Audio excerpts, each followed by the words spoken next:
Primeiro passo é entender o diagrama de Wiggers. O que o diagrama de Wiggers vai trazer pra gente?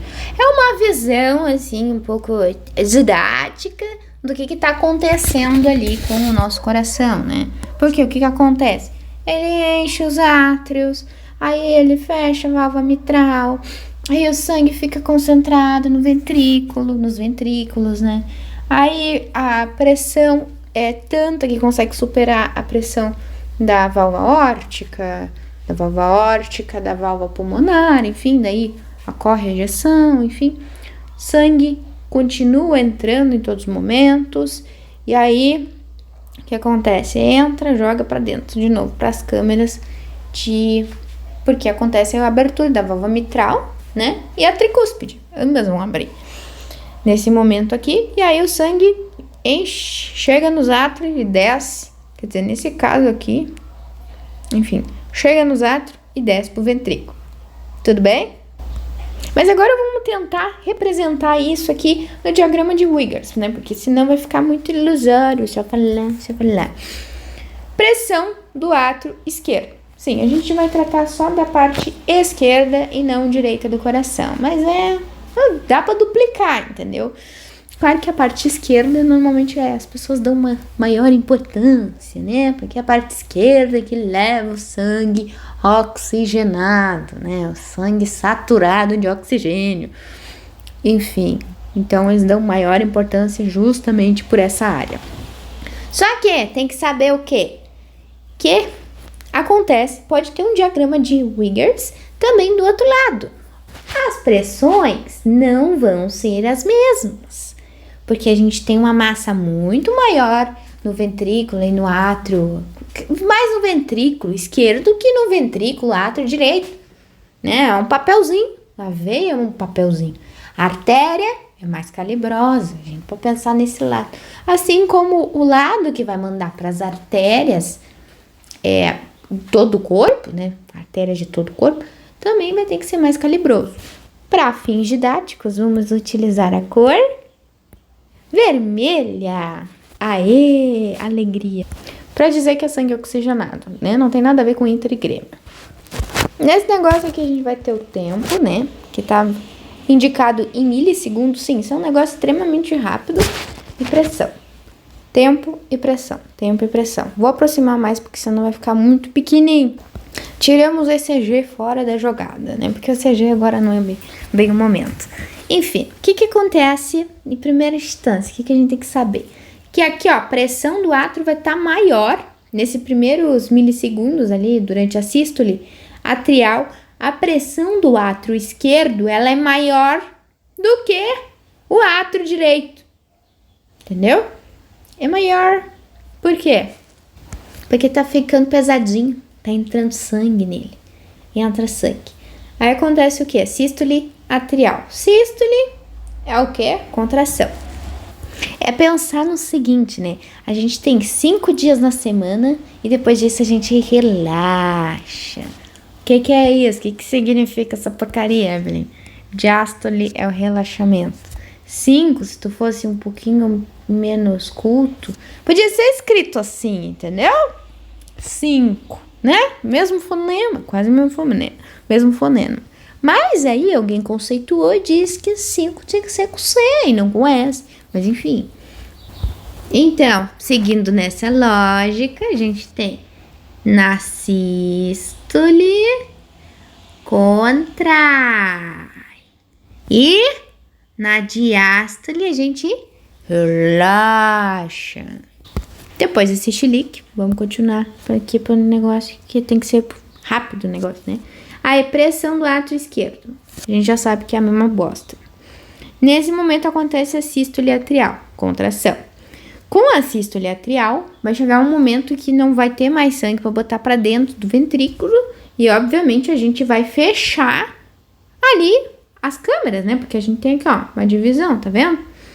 Tem aqui algo que impede, é uma torneirinha que fecha aqui, ó. Essa parte aqui fecha, que é a válvula mitral ou bicúspide, perdão. Bicúspide, tricúspide é a outra.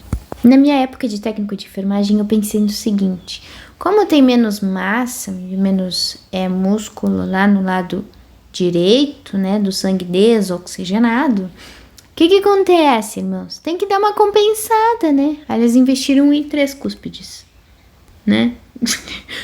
Aqui, ó, fizeram 3 cúspides, não 2. Vai dar uma compensada, né, pra parte direita ali não ficar meio deprimida. Tá, entra o sangue ali no negócio, no ventrículo. Aí essa aqui é a última fração de ejeção desse sangue ali da atrial, né? Antes de fechar o trem. E aí vai acontecer a primeira bulha, né? A primeira bulha é aquilo que tu escuta, sabe? Do coração, quando tu bota o negócio, faz tum, tá, tum, tá. Pois é, isso aí. Primeira bulha é justamente o fechamento tanto da válvula mitral quanto da tricúspide. E agora a gente vai para o famoso 12/8, né? Tem que justificar de onde que vem esse 12/8, que na verdade é 120/80. Acontece o quê? A gente vê no gráfico e para superar a pressão aórtica, que aqui tá representada mais ou menos com 90, né? A pressão acho que máxima disso aqui não faz sentido, porque vai abrir aqui. Tá representada por 80, mais ou menos, não 90. Para que aconteça a superação dessa pressão, obviamente eu vou ter que aumentar a pressão. E não vai ter para onde esse sangue fluir. Ou seja, a gente vai ter a mesma quantidade de sangue. Mesma quantidade de sangue, a gente chama de isovolumetria. Ou seja, é uma contração isovolumétrica. Não aumenta e não diminui o sangue. Apenas contrai. Apenas exercita quem? Sístole. Contrai. Cheguei ali até o ponto A, abro a válvula aórtica. E aí eu consigo fazer a ejeção. E esse processo aqui que a gente tá vendo é a ejeção de sangue. Tá jogando sangue para quem? Para a aorta. Então essa pressão ela vai mais ou menos até 80. O momento que abre realmente a válvula é 80. E a gente vai ter um pico. Em algum momento vai dar um pico. E esse pico ele se aproxima mais ou menos dos 120. Pelo menos aqui tá um pouco mais acima dos 120. Por isso 12/8. Essa seria a tal da pressão ideal, enfim. Outra coisa que eu esqueci de falar é que nesse momento aqui que tá acontecendo a isovolumetria, a gente tem tanto a válvula mitral fechada quanto a válvula aórtica, tá? A aórtica ela só vai abrir aqui, né? A partir desse ponto aqui. E outra coisa interessante é que nesse momento a válvula mitral está fechada. Mas isso não quer dizer que o nosso querido átrio não esteja recebendo sangue. Pelo contrário, ele está recebendo sangue, tá? Ele sempre meio que se mantém numa pressão contínua. Olha aqui, ó, na sístole ventricular. Que enquanto está acontecendo a sístole ventricular, a gente está recebendo sangue. Tanto do lado direito quanto do lado esquerdo, né? A loucura é total. Aí no ponto B de bola, a gente vai ter o fechamento da válvula aórtica e a incidência da segunda bulha cardíaca, né? Que é o próximo som que a gente escuta. Obviamente que não é a única que está fechando, né? A válvula pulmonar também está fechando nesse momento. Até porque os batimentos cardíacos, eles são síncronos, né? Então, acontece ambos os fechamentos e ambos os abrimentos das válvulas no mesmo momento. Aí no ponto D, que está representado aqui, a gente tem a abertura da válvula mitral. Ou seja, o sangue ele começa a fluir normalmente para o ventrículo. Acabou, né? A gente entrou novamente para isovolumetria. Como é que eu sei quando que são as etapas isovolumétricas? Eu olho aqui, ó, nessa relação de volume com volume. Dos momentos, na verdade, volume e os períodos. Que nem aqui a gente tem isovolumetria, né? Porque o volume ele não se alterou, se manteve contínuo. Aí, outro ponto que a gente tem isovolumetria é justamente aqui, quando ele tá voltando a relaxar, ele tá entrando em diástole, tá entrando ali no processo de repouso. Repouso não é bem a palavra, mas enfim. Até porque ele já ejetou o sangue para fora, né? O sangue não tá mais ali. Portanto, ele não tem... deve ter algum resíduo de sangue ali, mas não é a quantidade exorbitante que ele tinha antes do processo de injeção, né? Aí acontece a diástole ventricular e posteriormente a gente vai ter a sístole atrial e volta todo o processo novamente. E agora vamos para a etapa do pepino do pepino. Primeira coisa que a gente precisa saber para aprender sobre ECG é que tem uma diferença entre contração e potencial elétrico, tá? Contração é o ato de contrair lá as fibras musculares, enfim.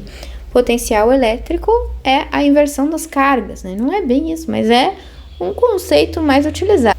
E aí, para isso, a gente vai ter os nodais de Purkinje, que são estruturas ali, que são células autocitáveis, que elas bem são mais queridas, porque elas pensam assim, vou me excitar, e daí elas passam energia entre as células, e aí acontece a contração, né? Todas as fibras musculares, São Maria vai com as outras, elas escutam aquela coisa, né, de despolarizar, enfim, elas pensam, vou fazer também. E aí eles fazem a despolarização. Basicamente, uma das características interessantes dessas células é que elas têm a capacidade de se excitar, né, espontaneamente. Elas despolarizam a hora que elas querem.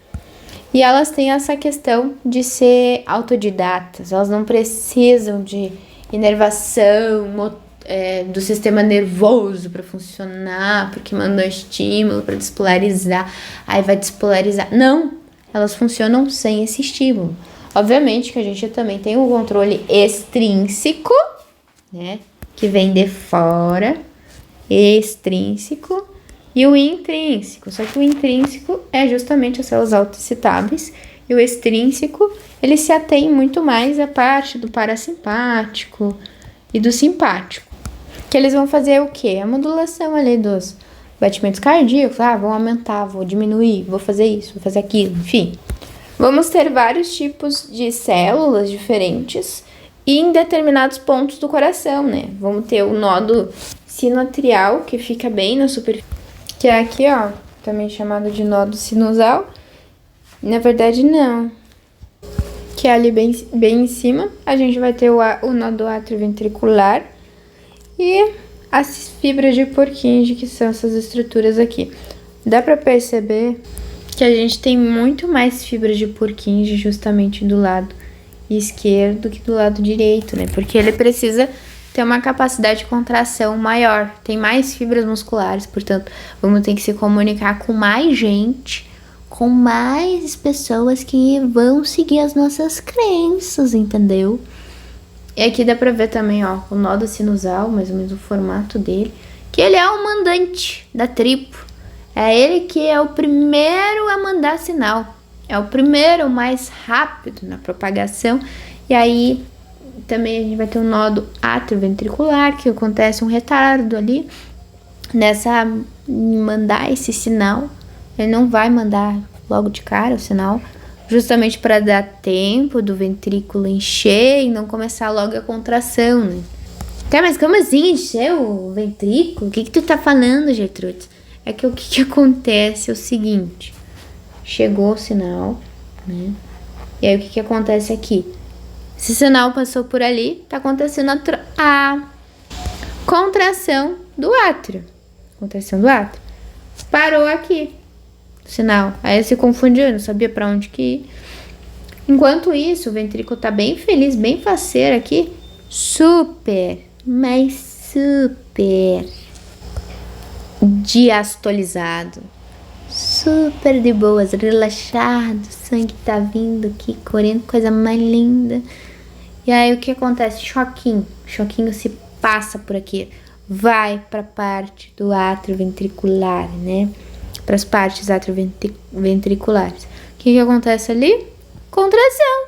Já começa a contrair o ventrículo.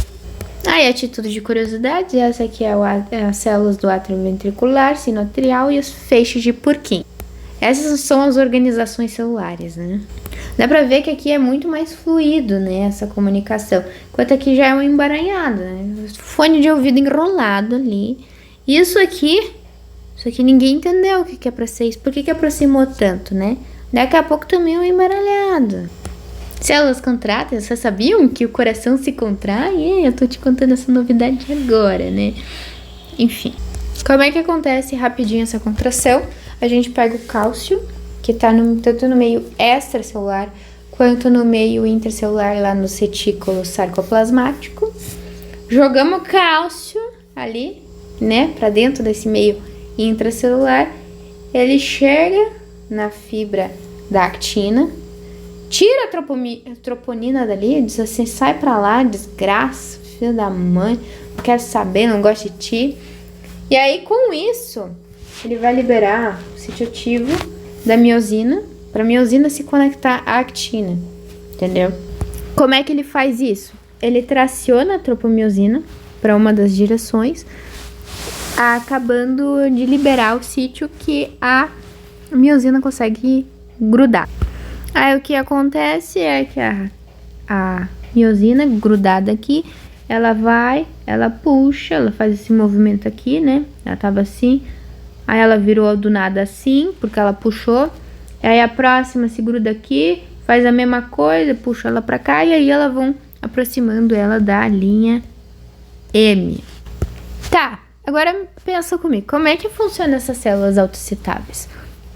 Como que vai acontecer esse potencial de membrana que eles vão gerar, né? Quer dizer, o potencial de membrana é o menos 70, mas como é que eles vão gerar um potencial de ação suficiente para fazer a contração do átomo, ventrículo, isso, daquilo, enfim. Como que acontece? A gente tem a permeabilidade da membrana, né? Tem coisas ali que vão entrar de boas na lagoa e tem coisas que vão parar por ali. Não vão passar a membrana fosfolipídica porque elas são hidrofóbicas, ou elas são muito grandes, ou elas são íon. E aí a gente entra no patamar dos íons. Os íons são importantes nessa jogada. Achamos um potencial de membrana muscular, que é menos 90. É muita coisa, tá? Posso adiantar para vocês que é diferente da maioria das células que fica ali no menos 70. Esse aqui, a gente tem o menos 90 milivolt. Para entender basicamente como é que funciona qualquer coisa nessa vida, tem que saber que canais iônicos, eles são específicos para cada íon, normalmente, né? Então, o cálcio só vai transportar cálcio, o potássio só vai ser transportado potássio, e assim progressivamente. Aqui, ó, sensor de voltagem. Porque eles são sensíveis, entendeu? Vocês têm que entender que eles são sensíveis, tem uma baita sensibilidade para voltagens diferentes. Por exemplo, tem um que vai abrir a menos 70, o outro teimoso vai abrir a 70 positivo. Acho que nem alcança isso, mas só para dar uma ilustradinha. No 7 positivo, vai abrir só ali. Então, eles têm essa diferença. E outra coisa interessante de destacar é que, por exemplo, canal de cálcio, de potássio, isso é cálcio, parabéns. Potássio, ele só transporta potássio, sim. Mas existe só um único tipo de canal de potássio? Não! Vai ter potássio que vai abrir a 7 positivo e vai ter outros que vão abrir a menos 70. Essa é a diferença. Aí como é que acontece a condução elétrica? É disparado um sinal aqui, ó, no nódo sinusal. Chega o sinal, faz assim, oi, tudo bom? Acontece a despolarização dessa caralha toda, desse emaranhado de fita aí, ó, amarelinho. Chega aqui, ó, no nódo atrioventricular. Tem aqui, ó, o feixe atrioventricular. Vai ter um ramo pequeno esquerdo, um ramo pequeno direito nessa parte atrioventricular. Divide em partículas menores para se comunicar o máximo possível com os músculos, com as fibras musculares. E tudo isso vai ser regulado por quem? Pelas nossas queridíssimas células autocitáveis. Elas se autoexcitam quando elas querem. Mandei o estímulo lá. Aí de menos 70, que tava no átrio, né? Porque é o primeiro que se comunica. O primeiro que tá ali. É o primeiro fofoqueiro que vai receber informação. Ele fica positivo. Ou ele fica mais positivo, depende, eu não sei exatamente qual que é a carga que ele vai ficar. Com essa inversão na carga, a gente vai ter uma contração. Só que para isso ser rápido no ritmo ali cardíaco fisiológico normal, a gente precisa que isso aconteça do mais rápido possível. E para que essa propagação de sinal ocorra, a gente precisa dos junções de gap. Ou junções comunicantes, que é isso aqui, ó, efeito dominó, né? O fofoqueiro falou para esse, passou a informação para aquele, de uma forma muito rápida. Aí lembra que antes uma tralha de informação falando do tal, do retardo nodal? Pois é, aquele nódulo. E aí é isso, né? Demora um pouco mais para contrair o ventrículo do que contrair o átrio. Aqui tem uma representação, ó, esse nódulo do átrio ventricular. Como é que funciona esse Paranauê na prática? A gente, além de ter uma bolona aqui, né? A porção que vai atrasar se detém muito mais do que isso, tá? O que que acontece? Primeiro, o negócio é menor, tá vendo? Então, a gente já deduz que entre um trombolhão, um baita de um trombolhão desse que tem que mandar sinal, para conseguir mandar o sinal para todo esse lugar, só tem um caminho, tem 4 caminhos para passar. Ou seja, vai ser muito mais devagar, por conta dessa redução no tamanho das fibras. E ainda a gente vai ter um menor número de junções de gap. Assim, dá para identificar o tal do retardo nodal. E ainda é perceptível essa velocidade, essa mudança na velocidade, porque no nó sinoatrial a gente tem a parte aqui, ó, até o nó atrioventricular, uma velocidade de 0,12 segundos. Agora, do nó sinoatrial até o tecido contrátil, a velocidade final desse negócio todo vai dar maior, vai dar 0,16 segundos. Ou seja, a gente já consegue perceber que somando as duas velocidades, né, desde a velocidade aqui da parte do nódo sinoatrial até aqui o nó atrioventricular, até o finalzinho vão dar 16. 0,16, né? Antes de virar fibras de Purkinje, a gente vai ter os feixes de His, que são essas estruturas aqui. As fibras de Purkinje são essas aqui, que se ramificam mais, né? As fibras de His, elas estão no interventricular mesmo, no septo interventricular. As fibras de Purkinje, elas vão migrar ou pro ápice do coração, né? Ápice. Ápice é a ponta do coração. Isso aqui é o ápice, ó, tá? A base do coração, essa estrutura aqui, e eu tô desenhando um coração virado. Alegria. E à medida que eles vão descendo, eles vão tornando a carga mais positiva, logo gerando a contração. Com isso, os ventrículos vão se contrair. Pensando numa escala evolutiva, a gente vem primeiro o nó sinusal, que é o bambambam da história, que vai mandar o estímulo mais rápido que tem.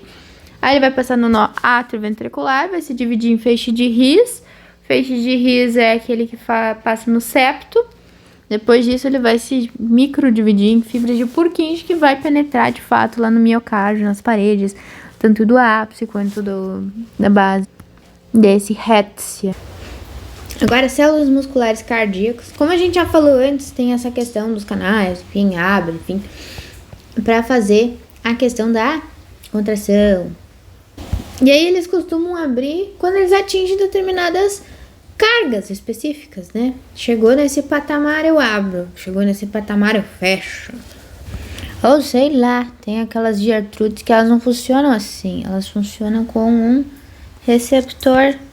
Receptor, ele gruda aqui, né, no canal. E aí, com isso, o transportador pensa, putz, agora eu tenho que abrir. Aí ele abre e faz o transporte dessa determinada estrutura que ele quer transportar, né? Por exemplo, se ele for de potássio, ele vai abrir pro potássio. Vai só aceitar potássio. Ele não vai, tipo assim, ó, que nem chegou aqui cálcio, né? Ele olha, pensa assim, não tenho afinidade com o cálcio. Aí ele não abre, entendeu? E aí vão ter ligantes tanto extracelulares quanto intracelulares. E outra coisa são os canais controlados mecanicamente, que são basicamente... Ah, tá rodando. Achei que não tava rodando o negócio. Eles vão se abrir em situações de pressão e estiramento, que são situações físicas que acontecem. Aí, pensando no ambiente intracelular, quais são as coisas mais encontradas? É o cálcio, né? Como tá? Cálcio é ótimo. O potássio. Ai, desculpa, gente. Eu dormi 2 horas na noite passada. Potássio, muito potássio. E no mar, a gente vai encontrar, né? Cloreto de sódio. Ou seja, vamos ter sódio e cloreto. Mas cálcio também, né? Por causa das conchas, enfim. Agora sim, cálcio. Aí, pensando numa relação, a gente vai ter 145 de sódio dentro da célula, extra, na verdade. 140 de potássio dentro da célula e ali tá os outros parâmetros. Aí os paranão, eles vão se mover de acordo com o gradiente eletroquímico, né? A questão da parte química deles, tem mais potássio aqui fora do que lá dentro, então eu vou migrar lá para dentro. Isso é eletroquímico. Isso é químico, né? E o elétrico é a questão das cargas. Falei errado. Não é eletroquímico, é o químico, que é essa parte das cargas da própria estrutura, da própria substância, e o elétrico, que é a eletricidade. Bem como todas as estruturas, a gente também tem um potencial de repouso nas células cardíacas, que é numa altura aí, ó, de 90. Só que o potencial de equilíbrio do negócio é menos 80 milivolts. Agora vamos falar um pouco sobre o potencial nada. A gente vai falar das células musculares. Como é que acontece esse potencial de membrana, como é que acontece, enfim. Aí a gente vai ter o potencial de membrana relacionado com o tempo. Esse é o gráfico. Primeira coisa, isso vai ser composto de 5 estágios. O primeiro é o 4. Por que começa no 4? Também não entendi, mas começa no 4. Que é esse estado de repouso no qual os canais de potássio estão abertos, tá? Canais de potássio. E aí, esses canais de potássio abertos, eles vão gerar um potencial de corrente, né? Que é representado por IK1. E vai ter uma alta permeabilidade ao potássio, propriamente dito. Agora a gente vai entrar para o estágio 0, né? A gente começa no 4,0. É assim que funciona o bagulho. Nesse 0 aqui a gente consegue reparar no seguinte: subiu desesperadamente. O potencial de membrana, ele aumentou muito as suas cargas, ou seja, ele sofreu o quê? Uma corrente despolarizante, ele sofreu a ação de uma corrente despolarizante muito potente. Quem que fez isso é o nosso amigo de longa data, que é o sódio, porque abriu os canais de sódio. Chegou o potencial de ação aqui, né? Potencial de ação, abriu os canais de sódio. E aí, aconteceu essa corrente de sódio, né, que é o INA, que é a corrente de sódio, que é uma corrente despolarizante. Por quê? Porque eu tô perdendo as minhas cargas negativas e estou ficando extremamente positivo. Com relação à conceituação, despolarizante é uma corrente de influxo. Então, o que a gente viu até no momento? Que o 4, ele começa com as correntes de potássio. Em seguida, a gente abre o 0, né? Que é essa subidona ali, esse peral, com o sódio. E um macetezinho pra gente não esquecer do conceito: quem repolariza é fluxo, quem despolariza é influxo. Tem um macete chamado Ré. Vocês já ouviram falar em Ré? Então, quem repolariza é efluxo. Repolariza. E influxo é o contrário, né? Quem despolariza. Raciocina comigo. Repolarizar é voltar para o estado repouso, ou seja, vir de Ré, voltar para o estado anterior. No momento 0 também a gente acaba fechando os canais de potássio, ou seja, a corrente pro potássio, ela acaba existindo, né? Mas a permeabilidade do potássio, ela diminui. Só que aí entra um outro trem, que é a corrente de efluxo. O que acontece nesse estágio? A permeabilidade do potássio, aqui nesse estágio 1, ela vai aumentar. E é efluxo porque dá uma falsa impressão que está sendo repolarizado. Dá uma falsa impressão que a gente está novamente voltando ao estado de repouso. Não é isso. E nesse estágio a gente abre os canais de potássio também. Tá, então aqui tu tá me dizendo que aqui os canais de potássio foram fechados e aqui tu tá me dizendo que eles foram abertos. Não faz sentido. Faz, irmãos, faz. Sabe o que aconteceu? Esses que fecharam aqui são diferentes dos que abriram aqui. São outros canais. E nesse estágio a gente vai ter uma corrente especial chamada ITOT. E ó, ITO, né? Que é basicamente a corrente de efluxo. Uma corrente transiente de efluxo. Porque acabou, né? Efluindo, tentando voltar ali para essa parte de repolarização. E chegamos finalmente no platô. O que é o platô? Quando entra muito cálcio. E daí o que acontece? Tanto as cargas de sódio, né, que a gente viu, por exemplo, isso aqui e isso aqui, estão tudo funcionando. Tem todas essas correntes aqui funcionando. Na verdade, só tem a 0 e a 1, né? Porque essa aqui ela foi cancelada anteriormente. Mas aí a gente tem tanto a 0 quanto a 1 funcionando. E agora nós vamos colocar mais uma corrente, que é essa cálcio L, que é de large, né? Que é grande. Então vai entrar muito cálcio, muito cálcio. E aí, essa abertura ela começa a partir do momento que atinge os valores próximos a menos 30 milivolts. Ou seja, esse aqui é de voltagem independente. E aí o que acontece com toda essa situação é que as cargas elas se cancelam e elas vão se manter mais ou menos num padrão.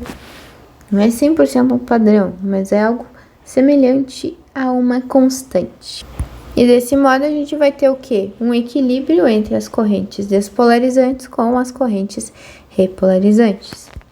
Influxo e fluxo. Durante esse estado de platô, a gente vai ter, então, a parte do CaL aberta, né? O sódio lento passando, né? Os canais são lentos. E a corrente de potássio, ela tá fechada. Ou seja, vai ser mantido essa grande quantidade de potássio dentro da célula. Mas aí, lembra que eu falei que tinha um canal de potássio aberto? Que é o ITO? Então, eles ainda não fecharam totalmente, mas eles estão fechando.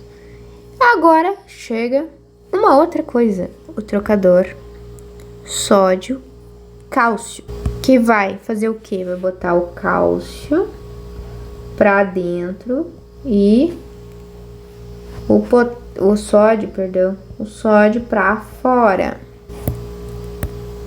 Esse aqui é o modo normal de atuação desse trocador. Que ele inclusive tá na contração muscular lá. Aqui, ó. Ele atua nessa parte da contração muscular.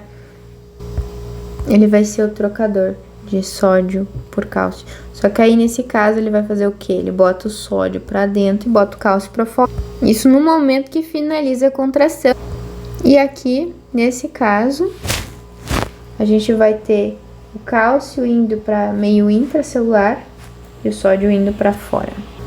E não podemos esquecer também da bombinha de sódio e potássio, que vai jogar sódio para fora também.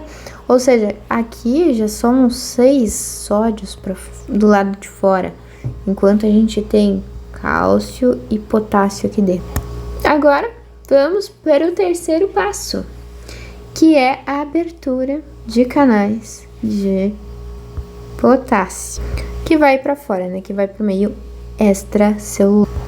E aí, como eu falei antes, né, do nosso Ré, então repolariza é efluxo. Nessa situação são abertos novamente os canais de potássio, o I, KR, S, KR, KUR, que estavam abertos na fase 0. Ou seja, a gente volta de novo para o patamar 0. Né? Quer dizer, na verdade a gente está no 3, né? Por questão de repolarização. Até que nós vamos atingir o estado 4 de novo. E voltamos para o estágio 4, como eu falei antes, que aí estamos também na corrente retificadora de influxo. Tá, Evelyn, mas aí voltou pro 4, qual que é o quinto? Vamos contar, né? 1, 2, enfim, tem 5. O primeiro, no caso 4, esses canais de potássio estavam abertos, assim como no 3 eles se abriram, né, novamente, para entrar novamente no 4. E aí, aqui no 0, a gente vai ter a abertura dos canais de sódio, fechamento dos canais de potássio. Aí no 1 a gente vai abrir os canais de potássio, só que são outros canais, ou seja, ele vai entrar, mas ele entra de uma forma por outros canais, né? O 2, temos o cálcio L, né? O large cálcio ali, a corrente. Lembrando que isso aqui é tudo corrente, né? Que é o platô da situação, ele atinge o estado de equilíbrio. E o 3, novamente, como eu falei, no final das contas, a contração muscular estriada esquelética é mais rápida que a cardíaca ou não? Sim, é mais rápido, porque o muscular vai ficar muito tempo no platô. Só que no coração a gente tem uma diferença. Ele é um músculo que vai se contrair por si só, todo ele. Todas as fibras musculares são contraídas simultaneamente, enquanto a parte muscular esquelética não. A gente tem ali uma questão de semelhanças, quando tu vai pegar um saco de cimento ou quando tu vai pegar uma chaleira. Tem forças diferentes que tu precisa aplicar e isso é devidamente mensurado pelo nosso corpo. E aí, por exemplo, para mim, carregar um pacote de cimento pode ser minha força máxima, né, esquelética. E aí a gente tá falando do meu tétano, que não é o tétano do Clostridium tetanis, né? O tétano, que é a tensão máxima que eu consigo fazer, a força máxima que eu consigo fazer. Outra de semelhança que a gente acaba encontrando é justamente isso aqui, né? A gente tem um potencial de ação aqui muito rápido, aí tu faz a contração, tem o pico aqui de contração, e o longo espaço para relaxamento muscular. Aqui, olha só, tanto de tempo que demora para chegar ao potencial de ação. E, consequentemente, a gente também tem ali o potencial de tensão muscular. No momento que ele está fazendo o movimento, não é a tensão máxima, né? A tensão muscular é o momento que ele está exercendo força, que ele até é mais reduzido do que aqui, né? Vão ser diferentes. E agora vamos para o potencial de ação das células autoexcitáveis. Sim, elas também entram. E aí, já chegamos no negócio louco. O 4 no anterior, ele era repouso. Aqui não. Olha aqui. Ele está despolarizando. Aos pouquinhos, mas está despolarizando. O nome disso aqui é despolarização diastólica lenta, né? Que é o processo de relaxamento do bagulho. E essa despolarização diastólica lenta, ela é bem lenta, literalmente, devido aos canais. Só que esses canais, eles têm uma característica especial, por isso que eles são diferentes, né? É o HCN, eu acho. CN de navio. Eles são os canais loucos das ideias, que eles acabam abrindo eles em potenciais negativos com abaixo de menos 40. Eles são promíscuos porque eles acabam fazendo um negócio muito louco, que é permitir a passagem de sódio e potássio. Simultaneamente, Evelyn? Sim. E pro mesmo lado? Sim. Só que não é pro mesmo lado. Basicamente, a gente vai ter o sódio entrando. Deixa eu diferente da bomba de sódio e potássio, né, que a gente coloca mais o que? Sódio, 3 sódio para fora e 2 potássio para dentro. Nesse caso, ele faz a troca. Ele tá trocando ali sódio por potássio, entendeu? Um entra, um sai. E o nome dessa corrente gerada nesse processo é IF, né? A corrente Fanny. Porque é uma corrente despolarizante, né? Óbvio. Mas ela não segue uma sequência lógica das outras correntes. E aí, nós vamos ter a ação de mais um canal que é muito mais lento que o canal de cálcio anterior. Mas é um canal de cálcio, que ele vai agir em potenciais mais positivos que menos 60, ou seja, a partir desse momento aqui, ele começa a funcionar, né? Tá funcionando. Antes era a corrente de cálcio large, né? E agora a gente vai ter a corrente de cálcio tiny, ou seja, pequenininho. A tiny, sei lá. Só para lembrar, os canais de IKL, né, eles acabam abrindo em menos 30, diferente dos IK tiny, que eles acabam abrindo ali em valores mais positivos do que menos 60, né? Então, se subentende que menos 59 mV ele está aberto. Acontece então a corrente despolarizante, no qual a gente vai aumentar os níveis de sódio e cálcio, né, nesse processo 4. Só que aí chegou no patamar de menos 30 mV. Obviamente aqui não tá bem isso, tá uns 50, menos 50. Mas enfim, imagina que esteja no menos 30 mV. Abriu os canais de cálcio large, ou seja, vai entrar muito cálcio agora. Nesse momento só tem entrada de cálcio, não tem entrada de sódio. Esse princípio de despolarização ocorre pela entrada de cálcio e não pela entrada de sódio. E a partir desse momento a gente vai para 3. Como vocês podem ver, saltou de 0 para 3, né? Não teve a 1 nem a 2 aqui no meio. A gente só teve a 4, a 0, a 1, a 2 e a 3. Isso se deve porque a gente não tem uma corrente transitante de efluxo, como a gente tinha no anterior, né? Que era naquele momento lá que tava o sódio aberto, e aí os potássios estavam fechados, aí entra a corrente ito, aí abre o negócio, aí eles efluem. Esse princípio repolarizante, ou seja, de efluxo, ocorre basicamente pela abertura dos canais de potássio, que é uma corrente retificadora retardada. Quais são os canais que estão sendo abertos? O IKS e o IKR. São os mesmos da contração muscular, só que tem ainda na contração muscular e a gente ia ter o IKUR. E voltamos para o patamar de repouso. Ação da corrente Fanny e depois volta, né, a questão da corrente de cálcio. Nesse caso aqui a gente tem a diferença. Musculares cardíacas, elas vão ter um potencial de ação rápido, enquanto as células autocitáveis, elas têm um potencial de ação lento.